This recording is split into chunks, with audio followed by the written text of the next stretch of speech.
di mana saja berada. Perkenalkan, kami CGP Angkatan 6 dari Kabupaten Manggarai. Saya Odilia Elvira Haba dari SMA Negeri 1 Langkerembong. Salam guru inovatif, saya Narsi Paus dari SMA Negeri 2 Langkerembong. Salam semangat dan kompak, saya Paulina Wanut dari SMP Negeri 6 Langkerembong. Bersama fasilitator kami, Bapak Placidius Abdon, dan juga Ibu pengajar praktik kami, Ibu Sisilia Lege. Pada kesempatan ini, kami akan melakukan praktek coaching. Di kesempatan yang pertama ini, saya akan berperan sebagai pengamat, Ibu Ina akan berperan sebagai coach, dan juga Pak Narsi akan berperan sebagai coach. Sebelum proses coaching ini berlangsung, ada beberapa hal yang ingin saya sampaikan. Selama proses coaching berlangsung, jangan lupa sebagai seorang coach, mohon untuk memperhatikan 3 kompetensi inti coaching, yaitu kehadiran penuh, mendengarkan secara aktif, dan mengajukan pertanyaan-pertanyaan bobot. Selain itu, dalam proses coaching ini, seorang coach harus memperhatikan prinsip-prinsip coaching, yaitu kemitraan, proses percakapan yang kreatif, dan juga memaksimalkan potensi coach. Saya persilahkan kepada Ibu Ina untuk memulai proses coaching ini. Silahkan. Ya, selamat sore Pak Narsi. Oke, selamat sore Bu Ina. Bagaimana kabar? Sehat, baik, Sehat, luar biasa semangat, ya. Semangat, Oke, Ibu, ya. syukur ya Pak Narsi. Baik, apa topik yang hendak kita ingin diskusikan dalam teknik coaching kali ini Pak Narsi? Iya, baik Bu. Jadi hari ini saya mau bercakap-cakap dengan Ibu Ina berkaitan dengan buletin sekolah. Ya. Oh. Jadi kita coba sama-sama berbicara tentang buletin sekolah ini. Oke, jadi Pak Narsi memiliki pemikiran untuk bisa mewujudkan buletin sekolah di benar sekolahnya Pak Narsi. Iya, Ya? Bu, benar. Oke, oh begitu. Jadi apa harapan dari Pak Narsi dari percakapan ini? Ya, harapannya Ibu setelah kita bercakap-cakap sebentar, ya saya menemukan ide lah, ya, ide berkaitan dengan bagaimana nanti menggolkan buletin sekolah itu. Ya. Kemudian saya juga mendapatkan solusi-solusi yang berkaitan dengan proses terbentuknya buletin sekolah ini.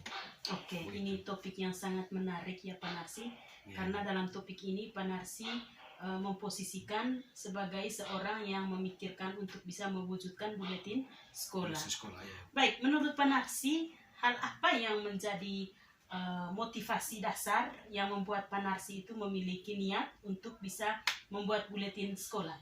Ya, begini Bu. Jadi SMA Negeri 2 Langkerembong ini kan ya sekolah yang luar biasa ya. Muridnya banyak, kemudian tenaga pendidik dan kependidikannya juga ya banyak.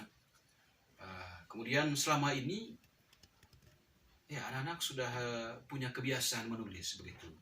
Tapi mereka menuangkan hasil tulisannya itu hanya di mading terus. Ya memang ya dari mading kelas kemudian ada mading umum. Ya sehingga kalau Ibu ke atas ya di setiap kelas itu ada mading kelas, kemudian ya ada mading umum. Saya berpikir ya kalau hanya begini terus nanti ya tidak ada hal yang baru ya mungkin boleh dibilang mungkin bosan juga ya seperti itu pikiran saya lah seperti itu. Jadi yang Pak Narsi sampaikan tadi bahwa fakta di sekolah itu sudah ada majalah dinding tingkat kelas, ada juga majalah dinding sekolah. Ya.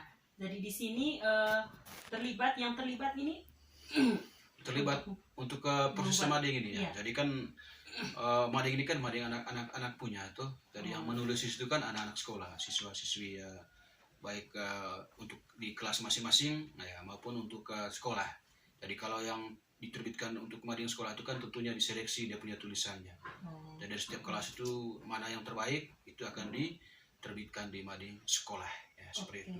Nah, lalu guru juga dilibatkan, tapi yang untuk mading ini kan kebanyakan selama ini adalah karya-karya anak-anak. Oh, karya anak-anak ya. Dituangkan dalam majalah dinding. Sementara guru ini Bu banyak yang punya potensi untuk menulis juga.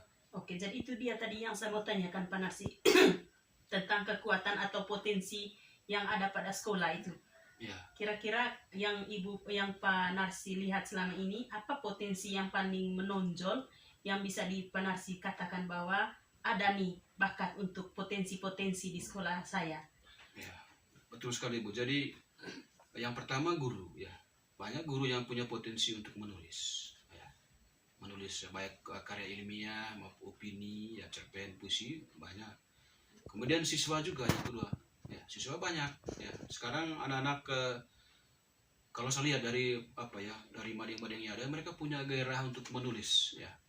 Bahkan mading sekarang ini kan ada yang bulanan di kelas itu ya. Memang untuk sekolahnya tunggu 3 bulan baru ganti.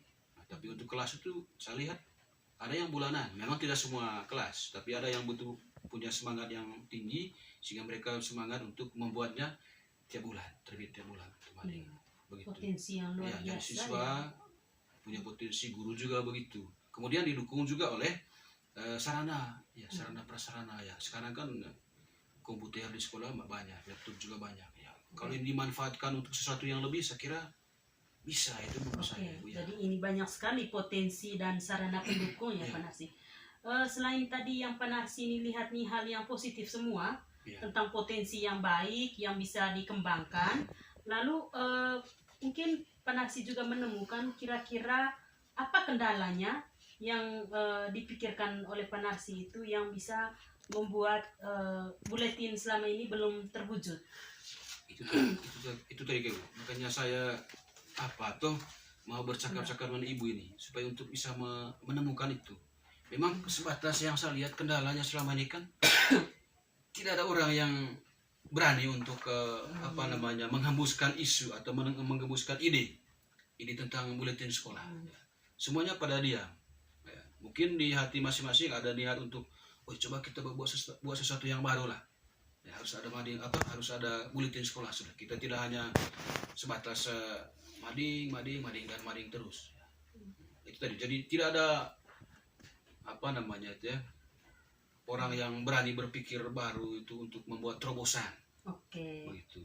Jadi intinya belum ada orang yang itu menggerakkan benar sekali, itu Bu. ya. Tidak ada Belum ada penggeraknya yang itu. menggerakkan motivator inovatornya Ya, yang bisa inovatornya. memunculkan Benar agar sekali. oke lah kita bergerak nih dari majalah dinding ke buletin. Benar sekali. Oke, baik, bagus sekali Pak Narsi.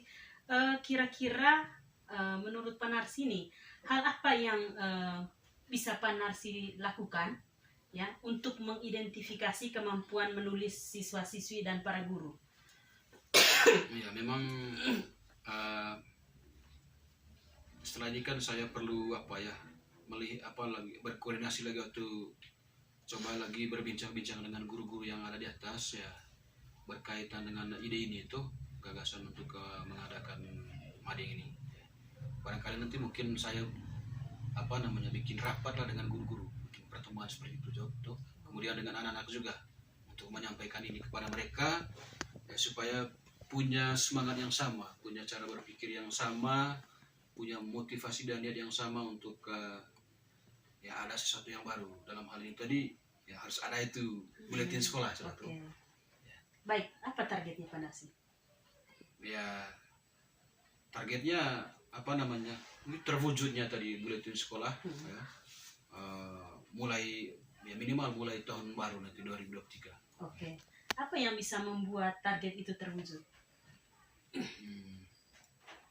Bagaimana ya Bu supaya target itu bisa terwujud ya tentunya harus bangun kerjasama ya seperti kolaborasi dengan guru-guru ya. Saya harus sampaikan kepada guru-guru, ayo kita sama-sama bergerak ini sudah. Kemudian kepada anak-anak juga begitu. Ya, kita sama-sama nanti bentuk tim seperti itu ya. Tim kerja untuk memproses itu tuh. Nah, bagaimana menggolkan sebuah mading yang memang baik. Ya.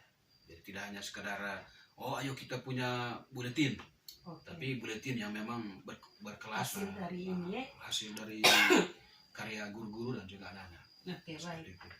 Baik Pak Narsi, tadi Pak Narsi sudah ungkapkan strategi atau langkah target yang ingin dicapai bahwa dalam waktu secepat mungkin untuk bisa mewujudkan impian dan kerinduan Pak Narsi yang tentunya juga pihak yang tadi diajak untuk bekerja sama itu ada. Tadi Pak Narsi katakan mulai dengan membangun komunikasi dengan sesama guru, juga diinformasikan kepada peserta didik. Apakah ada kelompok lain yang bisa ajak bergandengan tangan untuk mewujudkan hal itu, Pak Narsi? Oh ya Ibu, baik sebelum ke kelompok lain tadi memang begini, prosesnya nanti kan saya harus sampaikan di dewan guru tuh Iya. bahwa ada gagasan begini, bahwa kita nanti akan memiliki buletin sekolah. Kemudian mungkin situ dibentuk tim. Ya, kalau guru-guru setuju, saya kira mereka setuju lah. Yang penting nanti disampaikan. Kemudian anak-anak juga dihimpun, kemudian disampaikan tentang ini. Ya, kalau bentuk tim juga di mereka nanti.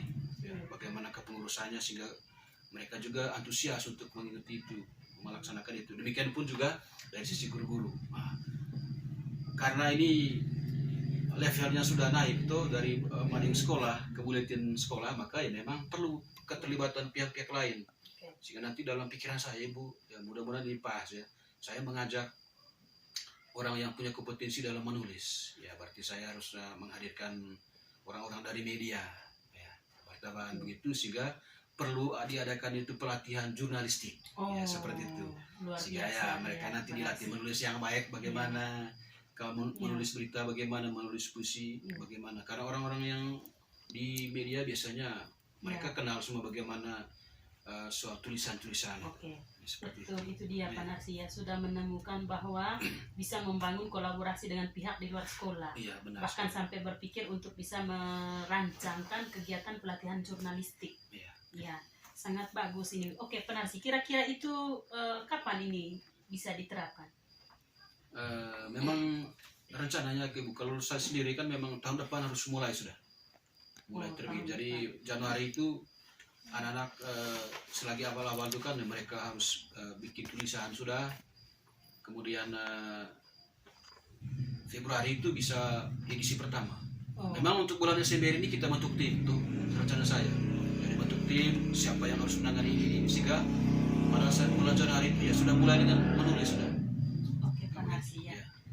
Saya lihat Pak Narsi ini sudah memikirkan dengan baik sekali tentang bagaimana hal yang bisa diterapkan secepat ini. Ini Desember Pak Narsi. Setelah Desember masuk Januari, berarti ini langkah yang cepat. Saya hanya menunggu sejak ke depan ini 1-2 bulan ini untuk bisa melihat nyatanya, hasil nyata dari gagasan yang sangat berlian dari Pak Narsi tadi. Oke, dari pembicaraan kita ini Pak Narsi bisa menyimpulkan apa? Ya, pertama Ibu, ya pembicaraan ini sangat luar biasa, ya artinya saya mendapatkan apa yang memang saya harapkan. Itu yang pertama. Yang kedua, saya juga sudah menemukan solusi terhadap apa yang menjadi kegelisahan saya tentang bagaimana menggolkan buletin sekolah ini. Ya, tadi sudah dapat ya. Jadi kesimpulannya bahwa ya saya sudah memiliki solusi, saya juga memiliki ide dan tinggal nanti saya harus jalankan itulah seperti itu. Oke, apa komitmennya Pak Narsi? Ya, itu tadi mungkin ulang lagi ya, saya komitmennya. Berkomitmen untuk apa yang diharapkan tadi itu, dicita-citakan tadi itu supaya nanti itu bisa dijalankan. Ya. Komitmen saya supaya ini tidak hanya sekedar dalam pikiran saya, dalam hanya gagasan saja berhenti di situ, tapi harus dilaksanakan, harus ditindaklanjuti, harus dinyatakan. Dan saya punya komitmen untuk itu, untuk menjalankannya. Luar biasa Pak Narsi. Kalau Pak Narsi buat skala nih, dari saya kasih skala 1 sampai 5, kira-kira dari kesimpulan, gagasan sampai dengan komitmen yang ada dalam diri Pak Narsi ini ada pada skala yang mana? 1 sampai 5 nih Pak Narsi. Ya kan tadi waktu saya datang Ibu, ya boleh saya katakan hanya ya ini skala 5 lah seperti itu tuh. Tapi setelah tadi dengan Ibu kita tadi bincang-bincang ini, saya kira ya sudah masuk di 8 lah. 8 ya. 8. Lagi 2 poin untuk sempurna. Lagi 2 poin untuk sempurna ya. Ya. Luar biasa Pak Narsi ya. Semoga sukses perjuangannya untuk bisa melahirkan buletin sekolah ya di sekolahnya Pak Narsi. Semoga berjalan dengan baik sesuai dengan yang dipikirkan. Amin. Ya. Demikian kami kembalikan kepada observator kami. Terima kasih. Terima kasih Ibu Ina selaku coach sudah melakukan proses coaching kepada Pak Narsi. Bagaimana perasaan Pak Narsi setelah di coaching oleh Ibu Ina hari ini? Ya, saya merasa lega. Lega ya, Mas ya. Apa yang saya cemaskan di awal tadi sudah terjawab. Sudah terjawab. Baik. Bagi seorang coach pada proses coaching tadi, apa yang sudah dilakukan, Bu? Baik, makasih Ibu. Saya sudah semaksimal mungkin untuk menerapkan 3 kompetensi melakukan coaching. Sebagai coach, saya sudah maksimal untuk menerapkan 3 poin coaching, mulai dari kehadiran penuh, saya hadir secara fisik dan secara psikologis, saya mendengarkan dengan baik setiap hal-hal yang hendak disampaikan oleh Pak Narsi, setiap gagasannya saya pahami, saya juga mendengarkan aktif, mendengarkan dengan baik sekali, poin demi poin, apa yang disampaikan oleh Pak Narsi, dan saya berusaha untuk mengajukan pertanyaan berbobot, untuk menggali lebih jauh tentang setiap konsep dan gagasan yang disampaikan oleh Pak Narsi. Luar biasa sekali Ibu Ina. Baik, dalam proses coaching tadi, kira-kira apa kompetensi yang ingin dikembangkan sebagai seorang coach dari Ibu Ina? Ya. Saya semakin mendorong diri saya untuk terus mendalami lebih jauh ketiga kompetensi ini, apalagi kompetensi bagian untuk mendengarkan dengan aktif. Saya ingin lebih tajam lagi untuk lebih mendengar, lebih banyak memahami, dan pertanyaan saya lebih menyiapkannya dengan lebih baik, dan pertanyaan yang diajukan mudah dimengerti oleh coach saya. Terima kasih. Dari Pak Hanas, mungkin ada yang disampaikan apa kompetensi yang ingin dikembangkan? Ya, baik, saya kira yang mau saya kembangkan atau yang saya dapat dari pembicaraan tadi itu berkaitan dengan kompetensi bagaimana bekerja sama, ya, berkolaborasi dengan orang lain, dan bagaimana langkah-langkah supaya kolaborasi itu bisa berhasil, tuh. Ya, saya kira itu serta Ibu. Oke, baik. Terima kasih Ibu Ina Panar sudah melakukan proses coaching di sesi yang pertama ini. Terima kasih. Terima kasih.